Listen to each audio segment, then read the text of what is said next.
मकबूल तो है शाज़ है काबिल तो बहुत है आईना के मानंदे तो नहीं दिल तो बहुत है आईना के मानंदे तो नहीं दिल तो बहुत है एक चश्मे ज़दन गाफिल ज़ा शाहे नबाशी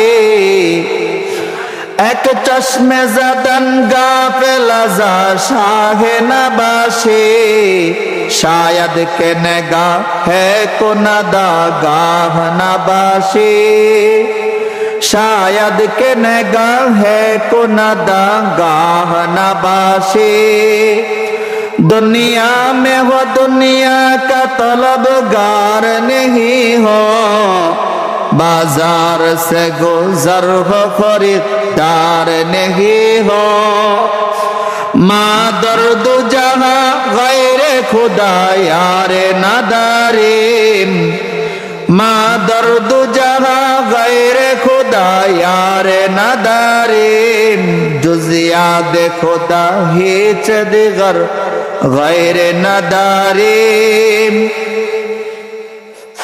আলহামদুলিল্লাহ চাঁদপুর বাজার জামে মসজিদ ও যুব সমাজের উদ্যোগে আয়োজিত বার্ষিক ইসলামী সম্মেলন উক্ত সম্মেলনের সম্মানিত সভাপতি পীরে কামেল শেখুল হাদিস আল্লামা নূর হুসাইন সাহেব মুহতামিম জামিয়া হুসাইনিয়া দারুল উলুম মাজিয়াল হালুয়াঘাট সহ-সভাপতি আপনাদের সকলের সুপরিচিত ছাত্র মসজিদের সম্মানিত ইমাম খতিব কারি মোহাম্মদ সফির উদ্দিন সাহেব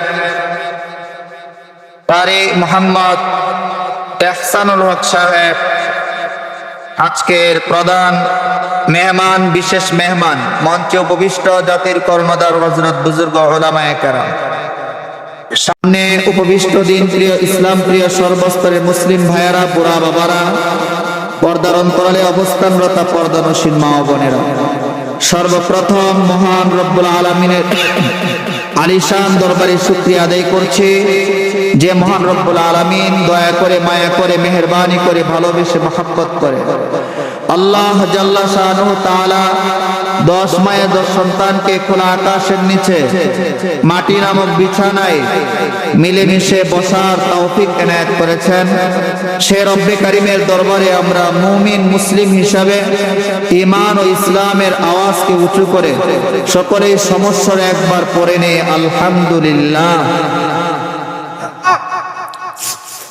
প্রত্যেক বক্তায় আপনাদেরকে বক্তৃতা শুরু করার পূর্বে প্রত্যেক খতিব ইমাম তাবলীগের মুবাল্লিগ যে কোনো ব্যক্তি ভাষণ বক্তৃতা ওয়াজ শুরু করার পূর্বে বক্তা সহ শ্রোতাদের সবার মাধ্যমে আল্লাহ তাআলার প্রশংসা জ্ঞাপন করা হয় ঠিক না বেঠিক?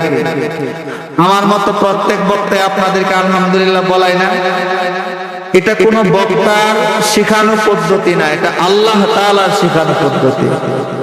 কার শেখানো পদ্ধতি? সবাই বলেন জোরে আওয়াজ করে বলেন আল্লাহ তাআলা।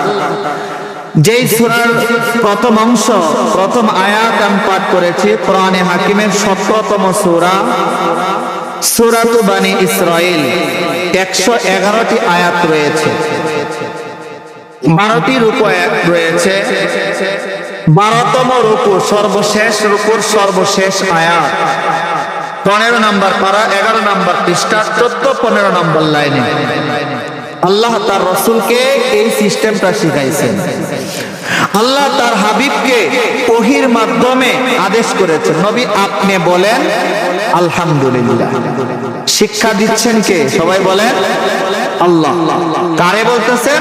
আমাদের রাসূলকে। রাসূলের মাধ্যমে আমাদেরকে শিক্ষা দিয়েছেন। আল্লাহ বলেন ওয়াকুলিল হামদুলিল্লাহিল্লাযী লাম ইয়াত্তাখিয ওয়ালাদা ওয়া লাম ইয়াকুল লাহু শারীকুন ফিল মুলক ওয়া লাম ইয়াকুল লাহু ওয়ালিয়্যুম মিনাল যুল্লি ওয়া কাব্বিরহু তাকবীরা। আল্লাহ তো রাসূলকে শিখাইয়েছেন নবীকে আপনি বলুন আলহামদুলিল্লাহ রাসূলকে নবী আপনি বলেন আলহামদুলিল্লাহ। আল্লাহ তাআলা রাসূলের কাছে ওহী পাঠায়া এই তালিম দিয়েছে। আমরা তো নবী রাসূল না, আমাদের কাছে ওহী ভিন্ন ভাবে নাম ধরে ধরে আসবে না, নবীজির মাধ্যমেই ওহীর দরজা প্রথম হয়ে গেছে। আল্লাহ রাসূলকে বলেন আলহামদুলিল্লাহ বলতে। তাহলে নবীজি নিজেও আলহামদুলিল্লাহ বলেছেন, উম্মতদেরকে শিক্ষা দিয়েছেন। তাহলে কি বক্তার এটা পদ্ধতি সিস্টেম নাকি আল্লাহ তাআলা শিখানো পদ্ধতি? আল্লাহ তাআলা। আল্লাহ কি বললেন? সমস্ত প্রশংসা আল্লাহ। আল্লাহ কেন সমস্ত প্রশংসা তার করতে বলেছেন? কোন নেতার প্রশংসা চলবে না, কোন নেত্রীর প্রশংসা চলবে না। গোটা জগতে একমাত্র কেবলমাত্র শুধুমাত্র প্রশংসার উপযুক্ত যিনি, তিনি কে? আল্লাহ। সে আল্লাহ বলেন নবী আপনি বলেন আলহামদুলিল্লাহ। কোন আল্লাহর প্রশংসা? আল্লাযী লাম ইয়াত্তাখিয ওয়ালাদা, যে আল্লাহ সন্তান গ্রহণ করেন না। ওয়ালাম ইয়াকুল লাহু শারীকুন ফিল মুলক। রব্বে কারীম বলেন কেন আমার প্রশংসা করবা বান্দা? গোটা পৃথিবীর রাজত্বে, গোটা পৃথিবীর ক্ষমতায় আমি আল্লাহর সাথে কোনো শরীক নাই। কথাটা আল্লাহ বলতে আশহাদু আন্না মুহাম্মাদুর রাসূলুল্লাহ, নবীজির গাওয়াহি সাক্ষ্য দেওয়ার ক্ষেত্রে এবার জিবরাইল থমকে দাঁড়িয়ে গেলেন, থেমে গেলেন। আজান একটু থেমে গেলেন। কেন? এখন তো আদম পয়গম্বর থেকে মুহাম্মদুর রাসূলুল্লাহ সাল্লাল্লাহু আলাইহি ওয়াসাল্লামের শুভ আগমন উপলক্ষে আদম পয়গম্বর থেকে ঈসা পয়গম্বর পর্যন্ত সকল নবী রাসূলদেরকে বাইতুল মুকাদ্দাসে আল্লাহ উপস্থিত করছেন। সুবহানাল্লাহ বলে। জিবরাইল তো সব নবীর কাছে গেছে। কোন সময় লা ইলাহা ইল্লাল্লাহ আদম সফিউল্লাহ, লা ইলাহা ইল্লাল্লাহ ইব্রাহিম খলিলুল্লাহ, লা ইলাহা ইল্লাল্লাহ মুসা কালিমুল্লাহ, লা ইলাহা ইল্লাল্লাহ ঈসা রূহুল্লাহ। এই যে এইভাবে সম্বোধন করত। এখন তো যে মুহাম্মদ সাল্লাল্লাহু আলাইহি ওয়াসাল্লাম নিজেও আছে, অন্যান্য নবী রাসূলরাও আছে, কাকটা বলবে? তো জিবরাইল আলাইহিস সালাম কাকটা বলবে? আল্লাহ তাআলা হুকুম আসছে যেখানে আমার পয়গম্বর, আমার নবী থাকবে সেখানে অন্য নবী কারো না, আমার নবীরটাই। আশহাদু আন্না মুহাম্মাদুর রাসূলুল্লাহ। অদস্ত এইভাবে 2 রাকাত নামাজ পড়া ঊর্ধ্বগমন শুরু হয়ে গেল। প্রথম আকাশে গেল, মুহূর্তের মধ্যে চলে গেল। মুহূর্তের মধ্যে যে ফাসফতাহা, প্রথম আকাশের দারোয়ানের কাছে আকাশটা আকাশটা খুলে দেওয়ার, দরওয়াজা খুলে দেওয়ার অনুমতি চাইল। তারপরে প্রথম আকাশের দারোয়ান বলতেছে মান আনতা, তুমি কে? জিবরাইল বলে আনা জিবরিল, আমি জিবরাইল। আবার বলে ওমান মাতা, তোমার সাথে কে? তখন সে বলে হুয়া মুহাম্মদ, সে হচ্ছে মুহাম্মদ। এরপরে বলেন সে মুহাম্মদ ফাকাদ বুইসা ইলাইহি, তাকে আসার অনুমতি আসেনি। ফাকাদ বুইসা ইলাইহি, আসার অনুমতি আছে। প্রথম আকাশের দরওয়াজা খোলা হলো, প্রথম আকাশের পৃষ্ঠে উঠলেন।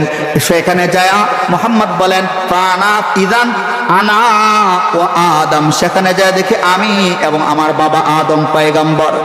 আদম আলাইহিস সালামের সাথে সাক্ষাৎ করার পর হাবাবি ওয়া তাআলি বিখাইর, আদম আলাইহিস সালাম আহলান সাহলান মারহাবা জানাইলেন, শুভেচ্ছা স্বাগতম জানাইলেন, কল্যাণের দোয়া করলেন। দ্বিতীয় আকাশে গেলেন, ঈসা এবং ইয়াহইয়া আলাইহিস সালামের সাথে সাক্ষাৎ। তৃতীয় আকাশে ইউসুফ পয়গম্বরের সাথে সাক্ষাৎ। চতুর্থ আকাশে ইদ্রিস আলাইহিস সালামের সাথে সাক্ষাৎ। পঞ্চম আকাশে হারুন আলাইহিস সালামের সাথে সাক্ষাৎ। ষষ্ঠ আকাশে মুসা আলাইহিস সালামের সাথে সাক্ষাৎ। সপ্তম আকাশে ইব্রাহিম পয়গম্বরের সাথে সাক্ষাৎ। অদস্ত সব কিছু পারি দিয়া মুহূর্তের মধ্যেই আরশে আজিমে পৌঁছে গেলেন, যেখানে নবীজি একা সিদরাতুল মুনতাহার পরে জিবরাইল নিজেও যাইতে পারে না, বুরাকেরও পাওয়ার নাই, রফরফে চড়ে এবার নবীজি ঊর্ধ্বগমনে আরশে আজিমে গেলেন। বিয়াই তো বিয়াই বাড়িতে যা, মিষ্টি নিয়ে যা, জামাই শ্বশুর বাড়িতে যা, বিস্কিট নিয়ে যা, কোনো কিছু নিয়ে যা। আল্লাহর কাছে যে প্রেমাস্পদের কাছে প্রেমিক যাবে, কি নিয়ে যাবে?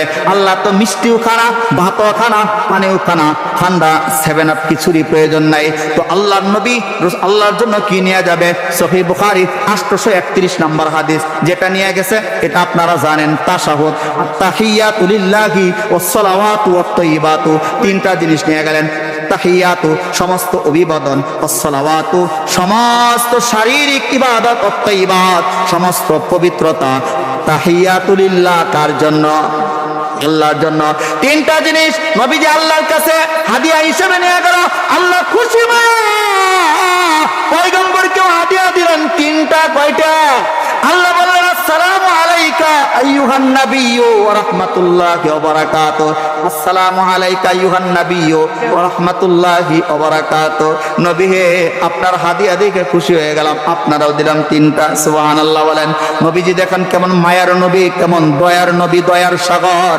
মেরাজে সে আল্লাহর সাথে সাক্ষাৎ পূর্ণ অবস্থায় উম্মতকে ভুলে নাই, একা সালাম রহমত বরকত না নিয়া নবীজি বলেন আসসালামু আলাইনা।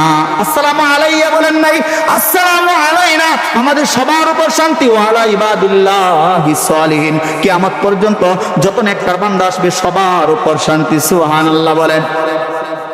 দোস্ত, আমি আর বেশি লম্বা করছি না।